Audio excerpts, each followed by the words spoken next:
Hey Frontline fans, welcome back to Comic Frontline, and fans, you're back with me, Mike Spider Slayer, getting ready to do that all-important comic book review so you, the fans, can make a decision on what comic books to buy. Today, guys, we're talking about Miss Marvel, issue number 11, Civil War II tie-in. Of course it is. Which comic from Marvel Comics would not be a Civil War tie-in? However, anyway, Miss Marvel has been one of the few tie-ins that have been really well done, in my opinion. It has its own story. It has Miss Marvel working with Captain Marvel.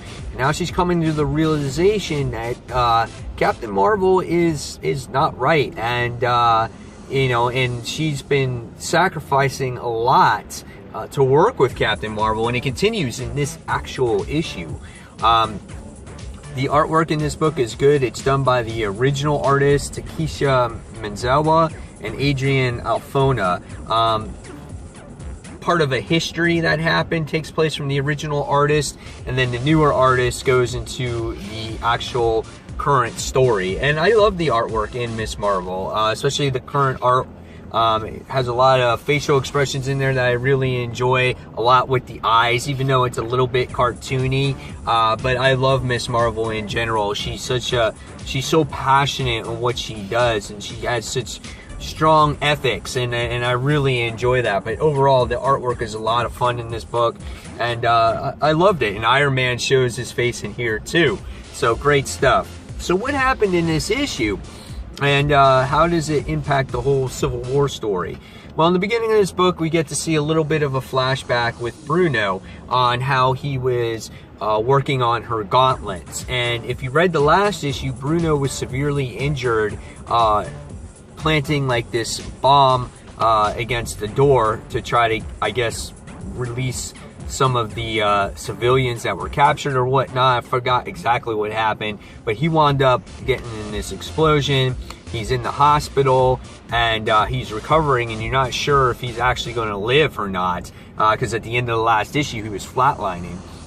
So you open up with that actual story, and what happens now is you wind up seeing Miss Marvel. She actually leaves the hospital as she has one of her friends come by, which is by the name of Vic, and he says, you gotta go home, you gotta get some rest. And she didn't want to leave until he woke up, but she decided to leave. And what happened is she decided to go out as Miss Marvel to try to get Captain Marvel's attention, to show her that Captain Marvel's ethics, or Carol's ethics, are completely wrong, that you can't, no matter what tool you have, you can't actually predict the future, and it would be wrong to sit there and put people in jail before they actually committed a crime, because they're not criminals until they actually commit the crime. So she does this crazy setup and whatnot, and it draws Captain Marvel's attention here.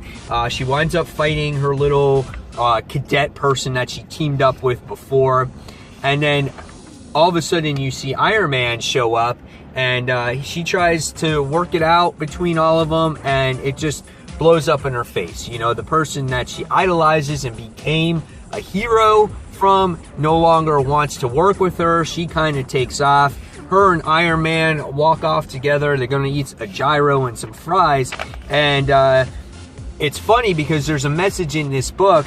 Iron Man says, there's a lot of things that are going to change, and he goes, and Miss Marvel goes, yeah, bad change? And Iron Man goes, change is what you make of it. Trust yourself. Things will work out. Maybe not the way you want them to, but they will. So that's kind of like a hidden message there for what's coming with Marvel now, so it's pretty funny. But towards the end of this actual book, we wind up seeing Bruno. He actually wakes up. He's got no use of one of his arms. He's got to learn how to walk again. And what happened is the book becomes very emotional with Carmela and Bruno, and he wants nothing to do with her anymore. He wants his life back. It's not always going to be about Carmela anymore, and it just became very emotional, and Carmela winds up running off, and it was a very sad moment for this character, because she's known Bruno for pretty much her whole life, and to lose him, it's got to be so hard for her. But when you look at Bruno's point of view, you got to understand, it's like, it's true. He was doing everything for Carmella, and it's always been about her and Miss Marvel and this and that, and he needs to get his life back. And, you know, with his near-death experience, he kind of came to that epiphany. So at the end, Carmella just sits there and says, who am I without my friends? And it's so true, because our friends define, you know, who we are in life. So this was a really, really good book. If there's a Civil War II tie-in series that you want to read, I think Miss Marvel is it, guys. It's a really well done book, very emotional, has to do with the major players of Civil War.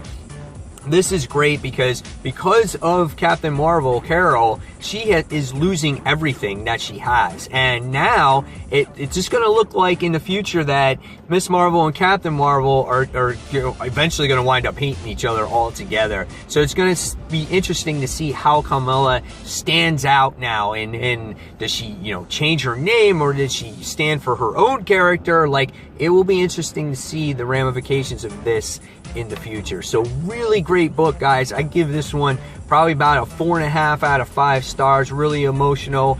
Check out Miss Marvel if you haven't. She's a great character. One of the few great things that's come out of Marvel Now, or all new, all different Marvel Now. And she's a breath of fresh air, and I really enjoy her. So guys, check this one out. And fans, as always, thank you for watching Comic Frontline. Don't forget to keep the discussion going and seeing if you have checked out this book. What'd you think about this issue? And guys, again, thank you for watching, and I'll see you in the next review. Bye.